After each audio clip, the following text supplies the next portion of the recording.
কাঁচা আমের খুবই ইউনিক একটা আচার তৈরি করব। এজন্য 1 কেজি কাঁচা আম ভালোভাবে ধুয়ে এর পানি ঝরিয়ে নিয়েছি। আমের খোসা ছাড়িয়ে এগুলো গ্রেটারের ছোট ছিদ্রযুক্ত অংশ দিয়ে গ্রেট করতে হবে।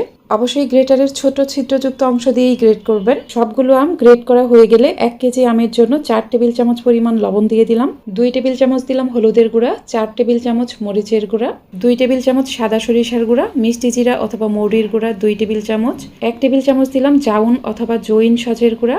এখন এই গ্রেট করা আমের সাথে সব মশলা ভালোভাবে মিশিয়ে নিব।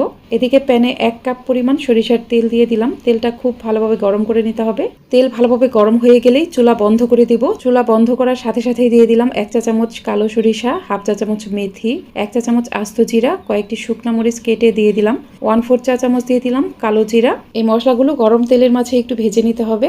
এরপর এই গরম তেলটাকে অল্প অল্প করে মশলা মেখে রাখা আমের মাঝে দিয়ে দিব। তেলের সাথে আমটাকে খুব ভালোভাবে মিশিয়ে নিব।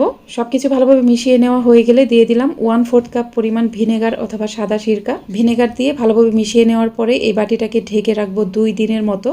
তবে প্রতিদিন ঢাকনা খুলে আচারটাকে কয়েকবার উল্টে পাল্টে দিতে হবে। 2 দিন পর দেখুন আচারটা একদমই রেডি। এখন এটা যে কোনো পরিষ্কার কাচের বয়ামে সংরক্ষণ করুন। নর্মাল তাপমাত্রায় এই আচারটা 1 বছর পর্যন্ত ভালো থাকবে। ভিডিও ভালো লাগলে আমার চ্যানেলটি সাবস্ক্রাইব করে দিবেন।